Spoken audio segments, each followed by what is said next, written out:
Hey everybody, it's Robert with the Not Move podcast. I got with me a very special guest, a former NFL player, a former Redskin, Mike Bass. Man, tell me about yourself. Well, Rob, I'm at 81. I'm glad to be above the dirt. I'm enjoying myself. I do a lot. I play a lot of golf, and I do some exercising. I try not to throw things at the TV at times when watching some of the sports and things are not going the way I would like them to go. And of course, we all have our own opinions with regards to what is happening politically. And after going through a lot of things growing up, I keep hoping for change. But all we can do is maybe convince those people who are being silent to begin to speak out. For sure. But that's all a part of living. And we now are turning things over to the younger people. And I think that they are recognizing that things could be a lot better than they are now. Yes, sir, for sure. It's definitely, hopefully, I can't say it's definitely going to get better because, man, nobody can promise that with the No, way the world is, but I hope no. it gets better. I really Mhm. do hope it gets better. But going into football, man, um, did you see yourself going all the way to the NFL? Oh, no, I came out of high school in 1963, and as a running back, I Okay. was I guess a big fish in a small pond. I went all over the country looking at schools and ended up going to school 7 miles away. I'm from a little town in Michigan called Ypsilanti. It's no longer that little. And Ann Arbor was just 7 miles away at the time, and ended up going to Michigan. And Okay. I was there for 4 years. My degree is in psychology, and I enjoyed every minute of it, although it, again, was somewhat different. Our rivalries were different, but uh, the mainstays were still Ohio State and Michigan State. I was very lucky to have played with some great football players at Michigan, including John Rouser, who was a defensive back, Rick Volk, who was a defensive back who played in the league for 10 years as well. And Don James was our defensive backfield coach.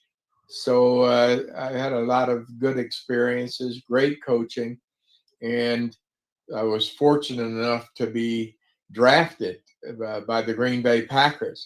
And I was excited and surprised, really, because I never thought about playing professional football. I came from a great family. My father was a doctor, my mother was a teacher, and I had visions of maybe going to med school, but then decided if this opportunity came about, I was going to grab it. And fortunately, Coach Lombardi gave me that opportunity. Unfortunately, though, he cut me at the last cut of the 1967, at the beginning of the 1967 season. And I was picked up by the Detroit Lions. And I labored there with the Lions for 2 years. And I must have made an impression because when Coach Lombardi came out of retirement, he asked me to come to Washington, and I jumped at the chance. So that was quite an experience for me, being remembered by Coach Lombardi. So what was it like being coached by Coach Lombardi? Well, I have to go back and say that I'm among the very few people who were coached by both Vince Lombardi and George Allen. Uh, Oh, they were different types of coaches. Coach Lombardi was a fiery figure who demanded respect and commanded respect when he walked into a room, and it was his way or the highway. And I guess that's the way football was looked at during that period of time. And he uh, made football somewhat simple. He believed in 6 plays to the right, 6 plays to the left, and you ran those plays to perfection against all of your the defenses that you faced. I was on the defensive side of the ball, and because of that, it was a matter of we'll score more points than the other team, and we'll win. But then Coach Lombardi passed away after 1 year in Washington, and George Allen came in, and he changed the entire philosophy. It went from offense and putting butts in the seats to defense, which was defenses that were really designed to score. And it was George Allen's philosophy that it was defense that won championships. So offense puts butts in the seats, defense wins championships. And it was during that period of time with George Allen that I gained some notoriety and really learned how to be a real pro. And the difference between Coach Lombardi and George Allen, the differences really were in the fact that George Allen always believed in veteran players, and so he allowed us to have a lot more input into what we were doing. He set us in the right direction, and then because we were all experienced players, we made his defenses work, and we certainly understood why no rookies really could make George Allen's football teams. The defenses were that intricate. Yes, sir. So this is actually a question from the podcast, from somebody in the podcast. His name's Gremlin. He wants to know, what coach in the NFL do you give credit to for helping develop your game? I have to say that it was George Allen. George Allen, I learned, quite frankly, how to really look at my keys, and I learned to improve my skills, my development skills, and I played with some great football players. I played with Kenny Houston, Okay. who was in our defensive backfield, Brig Owens, Pat Fisher. We were all in the same defensive backfield, and on my side, Chris Hamburger was the linebacker on my side. And from an offensive point of view, I could appreciate the skills of Sonny Jurgensen, Billy Kilmer, Larry Brown, Jerry Smith. Those were great football players as well. And we were all in our late 20s, early 30s, and we could rely on each other. Having played together for a number of years, we knew each other's voices. We knew where everybody was supposed to be. And I took pride in knowing not only what my responsibility was, but also in knowing where my help was coming from and the responsibilities of those fellows that were on my side who I could rely on. So I have to say that George Allen really taught me the meaning of being a pro and the responsibilities that went along with that. Now, you ended up playing the 1972 Miami Dolphins when they were 17-0 in the Super Bowl, and you ended up getting a touchdown, a fumble recovery touchdown. Walk me through that. What was that like when you got that touchdown in the biggest stage? Well, you have to again go back to George Allen, who left no stone unturned. In other words, he felt that special teams were just as important as offense and defense, and special teams could win us 1 or 2 games a year. And quite frankly, it did. And some of us starters did play on those special teams. And by the way, our special teams coach was Marv Levy, who went on to have success with the Buffalo Bills. And I was on the field goal block, and also on the extra block teams that consisted of the same players. And my responsibility was one of being what you call the spy man, because you couldn't have both of us, the right side and the left side, running in to try to block a kick. We'd end up running into each other. So the left side was that side that made or tried to make the blocks on both extra points and field goals. And in this particular instance, the fellows on the left side, Teddy Vactor and Bill Brundage, were responsible for rushing and trying to block that kick. And in this particular instance, one of them made the block. Both of them claimed to have made the block, but one of them made the block. And with me, I was listening for the first thud. And if there was a second thud, then I got a whole lot of tension came to mind. And when I heard that second one, I was looking for where the ball was because I knew that it had been blocked. And there, Garo Yepremian had grabbed the ball and thought at that point that he was going to be a passer, and the ball slipped out of his hands, and I was able to catch it and outmaneuver Garo and Earl Morrill at the time, who was a holder, and score that touchdown in the Super Bowl. It was our only score, and that play still remains one of the fluke plays. Or not, one of the most remembered plays in the Super Bowl. I have to add to this. Gary Yepremian and I were with Detroit at the same time, and both of us were on Detroit's reserve squad. We weren't good enough to make the regular roster with the Lions, although they'd had 40 years of losing. We weren't good enough, and so we left the Lions the same year. And I went to Washington with Coach Lombardi, and Garo went to Miami. And we have remained friends for all those many years, and it's just ironic that we are remembered as the two parties in that whole scenario of the blocked field goal in the Super Bowl 7 in Miami against the Dolphins. And unfortunately for us, we lost, and they went 16-0 that year.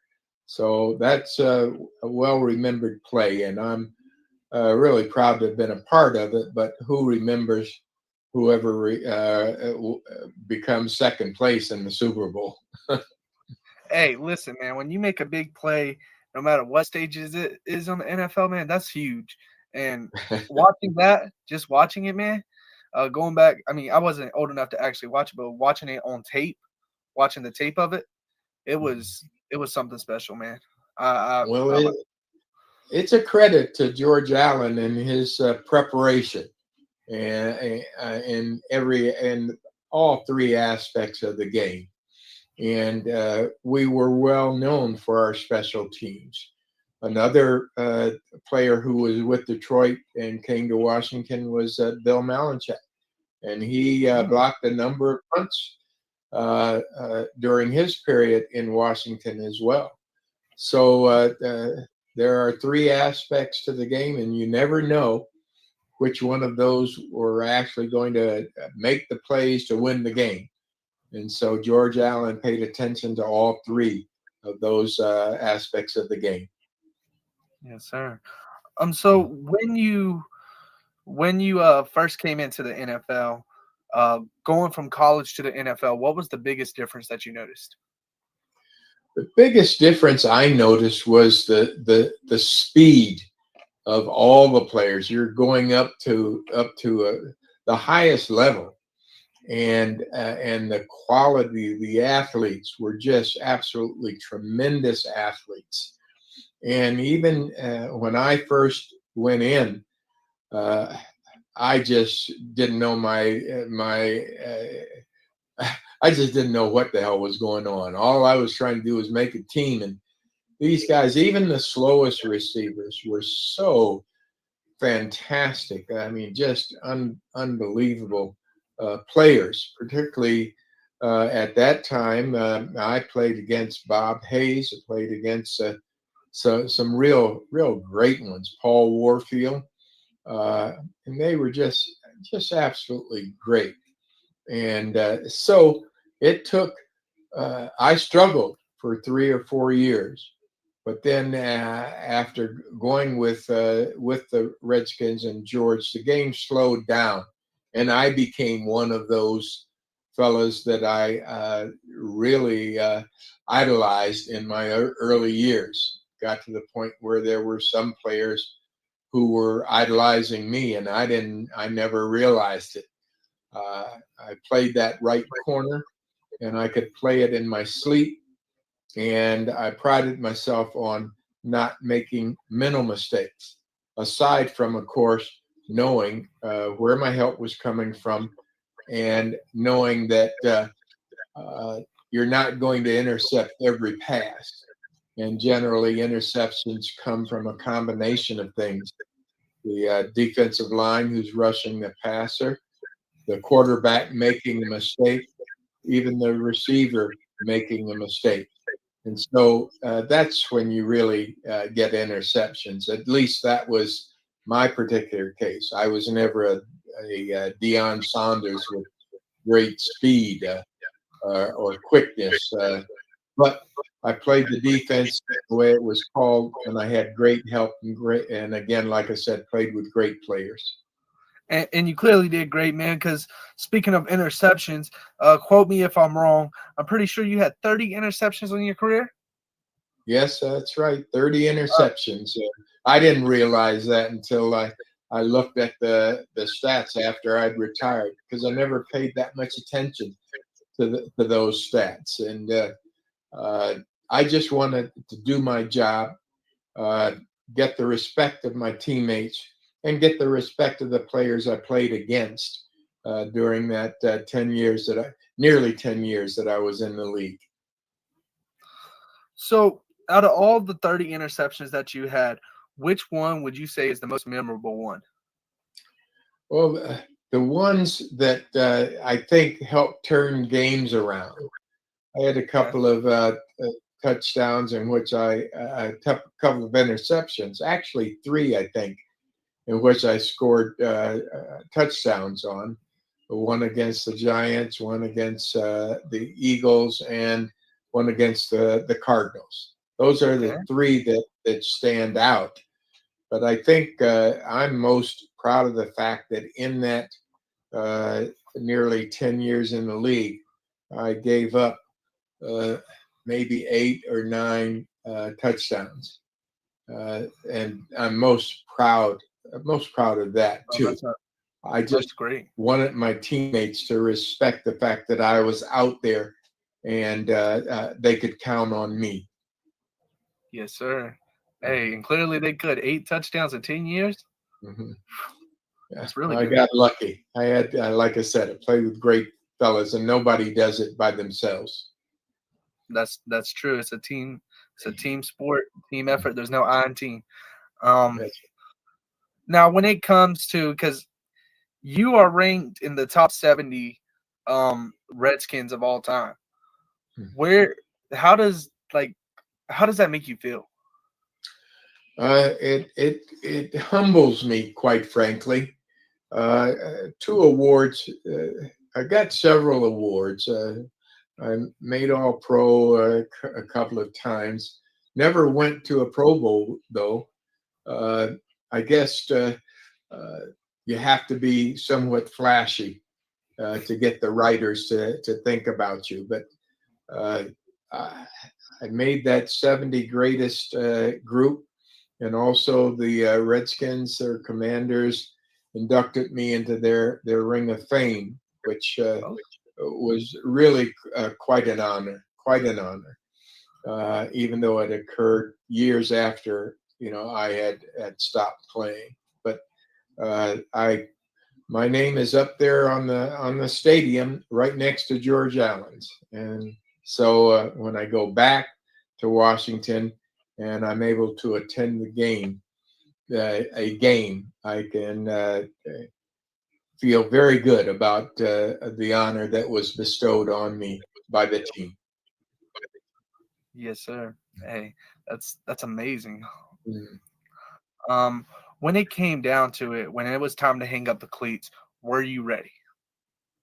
Well, I believe, well, actually, I think yes. You have to remember, my father was a doctor, and he looked at things a little differently.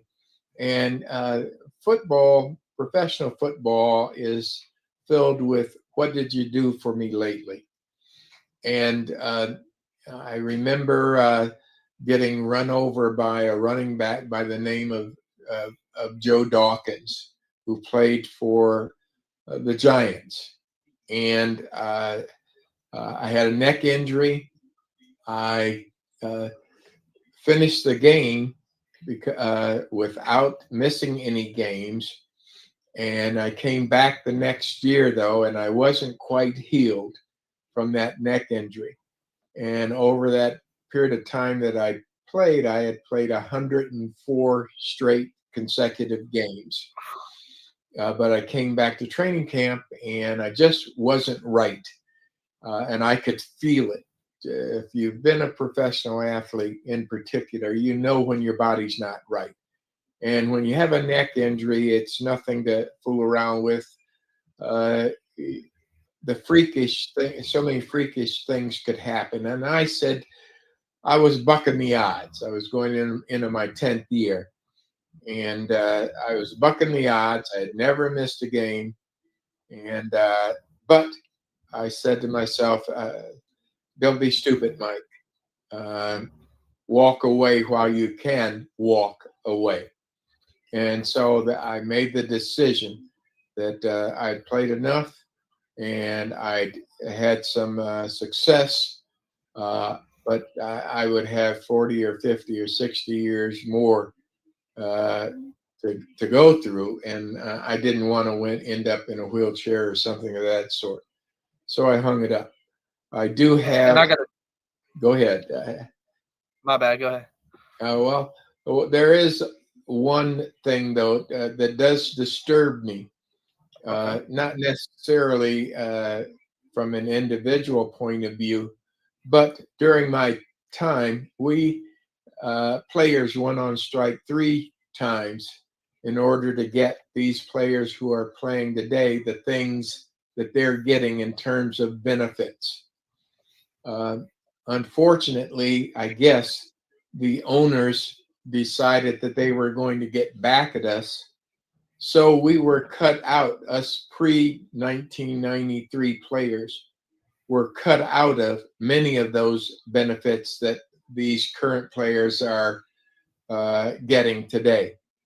And for example, my first salary was $12,000. My pension is only about $2,000 a month or so, and I wish that the current players would could appreciate what we did in order for them to get the financial windfall or benefits that they're getting today. But again, the owners got back at us, and even after we stopped playing, the Players Association forgot about us older players who actually made the game, and so they represent the word was that they represent the current players, but they don't represent the former or the retired players, which I think is a travesty That with the doesn't make any sense. millions and millions of dollars that these kids are getting now.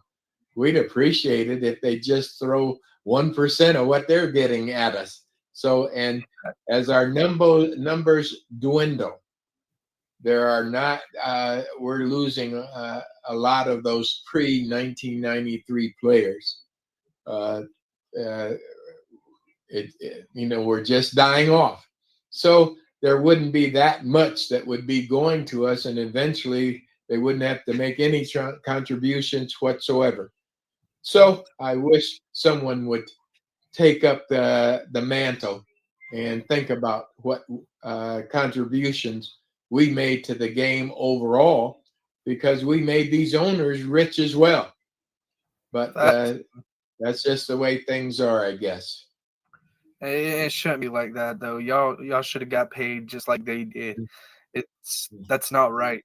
I don't know why the Well, NFL does that. It's not the right. uh, the the baseball players association, the basketball players association, the hockey players association, they kind of laugh at us because our sport is the most dangerous of all of them, and yet we get the least in terms of gratitude, respect, monetary values, and so forth after we retire. It's unfortunate, but that's the way it is. Greed plays a very, very important part of it, and that's just the way it is, unfortunately. And see, that's why the younger players, like you said, need to be more humble and gratitude for what y'all have done. Because if it weren't for y'all, they wouldn't be making what they're making now. We wouldn't see Miles Garrett with 40 million a year.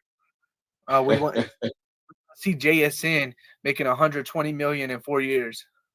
Yeah, yeah, you're absolutely right. So I hope that the Players Association uh, take another look at us as For sure. retired players, and that contribution to the 1993 or the pre 1993 players would be minuscule, quite frankly, and it would be less and less because we're dying off. For sure. They definitely need to. I mean, y'all, it's not right what they done to y'all. They need to make it right. They need to just make it right at this point. Well, we need a champion. We need a champion among the sports writers. We need a champion among the TV personalities to take a look and maybe think that this story is a story worth telling. Dude, this right here, I'm gonna find a way to get this. I'm gonna get this popular, and I'm gonna get this out there to everybody. This needs to be heard. This right here, like it's. I didn't even know it was this bad. I didn't know y'all were only getting that 12. You said 12,000. Well, 12,000 was my first salary in 1967, but my current pension is somewhere around 2,200, 2,500 bucks a month, which is uh, That's baseball players who play 10 years are getting $100,000 a yeah, year. and you put your body on the line every week just Mm. for fans and for owners to get their money and everything, and then they don't want to give you your money. That it doesn't make sense. It And doesn't make sense. I don't like that. well, our sport is the most popular sport in really in the world. So sooner or later, somebody will stand up and take notice and uh, take up the calling. No, for sure. We're gonna as soon as we get done with this interview, I'm actually gonna go because we got a group. We're gonna go on TikTok live and talk about this, man. Try to get it out to as many people as we can. Maybe we can get the word spreaded. I know we're not that big of a platform, but what we can do is try to get the word spreaded to someone bigger and someone that's in the NFL. Just try to do our part because Well, y'all did y'all part. if you talk to any retired player, particularly those of us who played before 1993, you'll get the same story. So we'll see. We'll see. For sure, and it's not right. And the NFL needs to find a way to fix it. You done the current players, yes. You help the current players. Now go help the retired players that put in this work for you, that put their body on the lines. And I can say this with confidence: y'all had it a lot harder back then as well, because there wasn't as many rules as there is now to protect a player. That's right. And the equipment wasn't as great as it is now. I'm fortunate in that I'm working with a new football helmet company that has done some great things. In addition to that, I'm also working with a company that has developed a revolutionary knee brace that Okay. helps in rehabilitation. So anybody who might be interested, they can drop me a line at Mike at MikeBassNFL.com. That's Mike at MikeBassNFL.com. Y'all go check it out, man. Y'all need a knee brace. Y'all need a helmet for your kids or something. Check them out. Yep. Just send me an email. Definitely. For sure. Check them out. Now I got two more questions for you. One question I have for you, you kind of already answered it in a way, but if the NFL found a way to get back with y'all and got y'all players the benefits y'all need, what would that look like? What would you want from the NFL? Oh, just really the acknowledgement, quite frankly, of our contribution to the game, the acknowledgement of the fact that our contribution made the owners rich and made the players rich. There would not be these $4 or $5 billion value teams. If you take a look at what the original cost to purchase the Cowboys was back when Jerry Jones got the team, and other things like that. All we want, really, and all anybody wants is that appreciation and knowing what we've been going through. The Players Association and the league has done some things, but there's a lot more that could be done.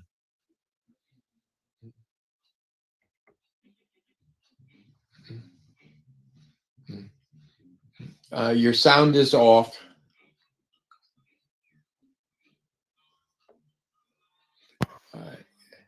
Your audio is off. Can you hear me now? Yes. Can you hear me? Now I can, yes. Okay, sorry about that. My dog started barking. I didn't want to get that in the background. It's okay. So my final question for you would be, when it comes to this year coming up, now you played you played for the Washington Redskins, now known as the Commanders. You know the division. You know the division very well. You got the Commanders, you got the Eagles, the Cowboys, and the Giants. Who do you think? Early prediction. Who do you think is going to win the division? In all honesty, I pull for the Redskins or the Commanders. I am hoping that they don't depend on this young quarterback, Daniels, to do the running that he has tried to do or that he did in college. He won't last very long. I think really that the Eagles are the team to beat. Yes, sir. Dallas, they are. Everybody comes out and says Dallas, but no. No. Dallas needs to get rid of all those non-football players who are in the front office and let football people run that team. I think that the coach with Washington is exceptional. He's respected by his players. He's knowledgeable. They need to fill a couple of holes. So as much as I want them to be on top, I think Philly still is the team to beat. Okay. Well, that's all the questions I got for you today. Real quick, could you let the people know one more time about the knee brace and the helmet? All they have to do is send me a message that they're interested in getting more information to Mike at MikeBassNFL.com. And I promise to respond if they send me something that says they're interested, and give me a telephone number, and I'll get back to them. Not a problem. Not a problem. Oh. All right, y'all. This is Robert with the Not Move podcast, and was an exclusive interview with Mike Bass. Mike Bass, thank you for coming out, man. This has been great, and hopefully the NFL can get that fixed, man, because it's wrong what they've done to y'all, and it's time we speak up as people and let them know that they've done wrong. As fans, it's y'all put y'all body on the line for us and gave us a game to watch. It's our turn to do something in return. It's our turn to speak up against the NFL. Well, Rob, I thank you for giving me this this platform, and I thank you for your support, and I wish you the very best, young man. Yes, sir. I wish you the best too. Have a blessed. Okay, bye now. You too. This non-casual podcast may not be reproduced, retransmitted, or reused without the authorized written consent of the Not Move Podcast Network. Thank you, and we hope you enjoyed today's broadcast.